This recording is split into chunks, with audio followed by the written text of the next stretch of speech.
I've left the house. Good morning, Internet. I'm in my kitchen currently doing my makeup while my breakfast cooks because he is asleep and I don't like to bother him when he's asleep, especially on his day off. Oh dear God. Yeah. Oh, I told you guys that I bought some foundation. Maybe she's born with it. Maybe it's Maybelline because, well, you know, we spent an agonizing amount of time in the Target makeup aisle going, is this the right shade? Is this the right shade? We narrowed it down to 2 and I'm like, wait, my underarm's a good indication. So we did that. And it's a work day for me. It's a good fun day for him, I hope. I'm actually going to encourage him to like go out and have fun today. And we're back. I'm waiting for my nuggets to cool. So perfect time to finish up my foundation. I also want to talk to you guys about something really cool, to me at least. Everything I say is cool to me until proven otherwise. Until I'm like, damn, what I said was shit that day. Well, I wanted to share the story of how Z and I met. Why isn't this looking that great today? This looked great last night. I don't know. I'm really bad at this, I guess. But, we met almost 11 years ago. The night the last Star Wars movie came out. Let's backtrack a little bit. So, my mom and I had moved to this house in Benson, North Carolina. Now, Benson's a really small town. Good old country people. Not a lot of geeks and nerds around. I mean, people had their fandoms, but they were odder fandoms. And there was this guy who, oddly enough, was working at a car drugstore, photo lab. He was the one who printed out all of my mom's pictures. Because my mom really likes pictures and mementos and stuff like that.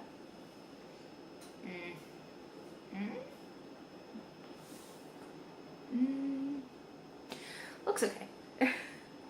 I have no idea what I'm doing, honestly. But we realized that he was a massive geek like me, and that's awesome. Well, the last Star Wars was coming out, the one 11 years ago, and I wanted to go see it, but my mom wasn't going to take me. No, there was no way in hell she was going to take me. So, she was like, hey, can Dallas go with you? He's like, yeah, sure, why not? Well, apparently there was a whole group going. That's fine. That's awesome. I like meeting new people. I didn't get out much without my mom, even though I was 15. Well, I was 14 at the time. Yeah, I was 14. I think this was before my 15th birthday. And, ooh, my poor lip. And, this car pulls up, this little silver RAV4. And this really cute Asian guy gets out, and I'm like, oh, okay. So he's not driving us there. This guy is, shit, I fucked up. This guy is, and my mom wanted to talk to him, make sure he was a safe driver, make sure he was a good person, making sure her daughter didn't get in the car with like an axe murderer, that sort of thing, which is good. Responsible mother. And she liked the cut of his jib, so to speak. So she was like, okay, be good, love you. So me and this driver actually connected instantly. We liked talking to each other. We had a lot of same interests, liked anime. And so we decided to keep in touch, be friends. So we were friends, and then, like, he was doing this survey, which I found out later, by the way, was faked. Damn him and his Scorpio ways. But, he was like, yeah, so, what did you notice first about me, and what did you like about me, our first meeting, and blah, blah, blah. And I'm like, well, I liked your smile. It was the first thing I noticed about you, blah, blah, blah. I'm like, wait, I think I have a crush on this guy. So I kept the crush to myself. And one day, my mom and I were getting ice cream, and I'm like, I think I have a crush on Z. She's like, well, have you told him? I'm like, no. It's like, do it. Just tell him. I don't know. She's like, just do it. So I tell him, and he's like, keep in mind, he lived 2 hours away down near the coast in a place called Shlote. So it wasn't exactly like we were doing this whole thing face to face. He lived 2 hours away, and it was like, I don't know about this. So, I dropped it completely because I was like, oh, he did not have a good response to that. Okay, let's save the friendship. Let's just save the friendship. Then a while later, I don't even remember how long it went on, but like, I think it was like early October of 2005.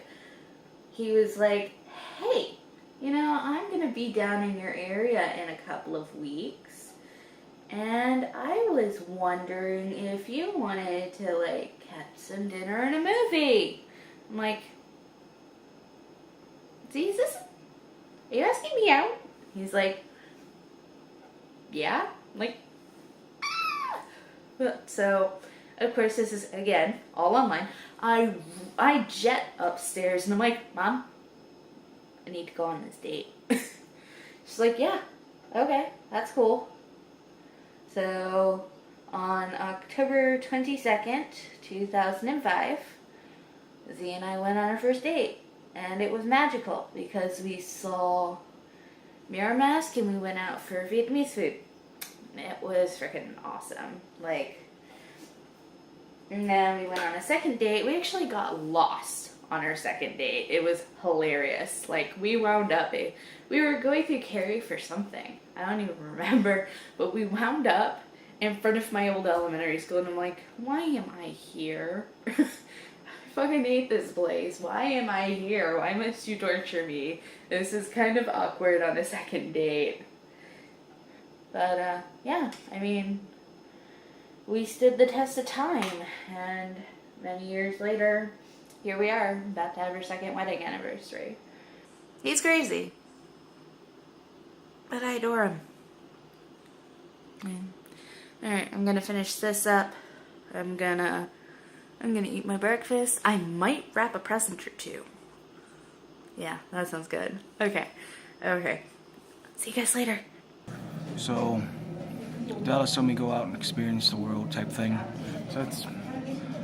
I ordered unsweet tea, and they came with complimentary edamame and miso soup. Really neat is I'm sitting between these mirrors, so it creates a really neat, endless effect. But I'm gonna eat my food now.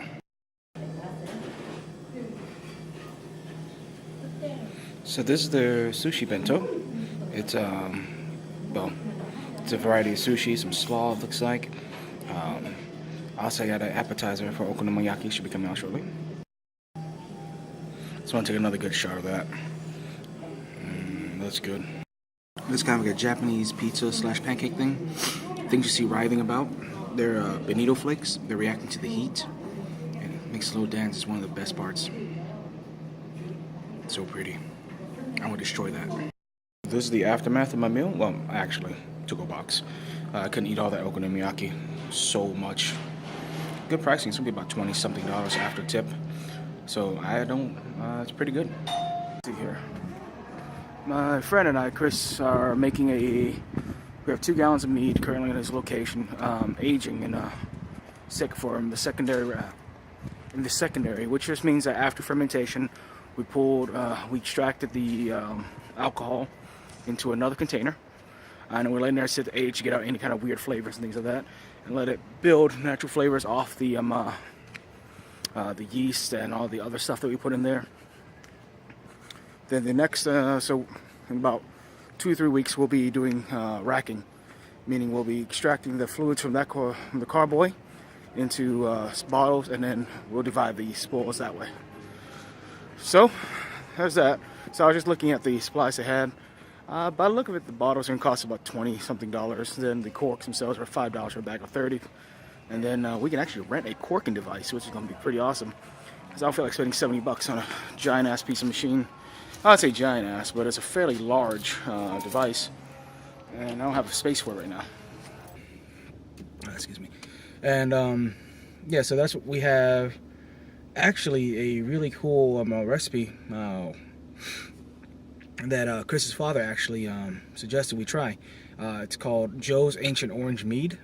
Apparently, this mead breaks all the rules that traditional mead makers tend to do. Like, you use wine yeast, you don't use bread yeast, things like that. So in this recipe, of course, we use bread yeast and things like that. And I've had it before. It's an extremely sweet mead. It's really good. So hopefully I'll be able to get some videos of racking and things like that. But Chris doesn't like being on camera, so maybe not. I can ask him to film me, I guess. That wouldn't be an issue, hopefully. But I want to record it because it'll be the first time I'm racking my first batch of alcohol, so it should be pretty cool. But that's not gonna be for a few weeks. Mead is a process. You have to let things ferment, like pickling beer and all that sort of stuff. But hopefully I can keep a bottle of mine because with Joe's Ancient Mead, the longer you let it sit after you pull it out of the rack, after you rack it, let it sit, the more the flavors develop. Like I had some Joe's Ancient Orange Mead that was sat for about a year, and it was smooth, crisp, clean, very good. I think I'm always gonna have a batch of Joe's Ancient Mead going. So basically, I just want to see how it ages at different points. I would love it to have enough to do it one every quarter for 2 years. I like a brewing supply. I priced everything there, so it's gonna be cool when it comes around. I'll show you my purchases. When we're ready, I'm gonna go rent the corker itself. It's $5 per night, which is pretty awesome. I can rent it like a Monday night and then just start corking the hell out of it. Tuesday, pay $10 for it, for 2 days of work, and be ready to roll. Yeah, it's gonna be good. It's gonna be real good. Outside of Tin Roof Teas, I'm drinking a pink grapefruit green tea today because I needed something with a little fruit and a little kick. And it's pretty good, refreshing. I'm recharging for the last part of my day here. It's a lovely day outside. Weather's just perfect. Yeah, so there's that. Dallas, stuff back with that. No. So we're here at one of our favorite Thai restaurants called Tom Yum Thai. This is a rice cracker with like a chicken mixture and things like that. We know she can eat it because she's tried it. Chicken like cashew, I guess. Chicken cashew peanut sauce, I think. And these are called golden bags. They're stuffed with chicken and other delicious stuff.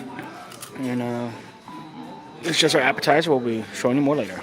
This is what was inside one of the golden bags. They're delicious. It's a minced chicken, some vegetables. It's really well marinated, and it's like mushrooms and everything else inside it. And well, I'm push this toward Dallas because she can have that. I'm gonna eat now. Second course came out. This is a Tom Yum Thai soup. We got the chicken. There's beef. There's not beef, but there's tofu and shrimp and other flavors. And it comes with these straw mushrooms, which are one of my favorite things in the world. The flavor is so good on a cold day. It's warm and it's tart. Just a little bit of heat. You can see there's the fat on top. That is it's chili oil from what they cook it with. And it blends so well together. It's lemongrass and all these other delicious flavors. Lemon, ginger. Refreshing and satisfying. Very much so. Look at that. Okay. So I got some pad see ew. I got some mushroom curry. With potato and cashews and all that stuff. The favorite thing here is the rice triangle. Give it a spin. It is gorgeous every time we come here. Okay. And Ben Carson, this is a great pyramid. Oh, fuck me.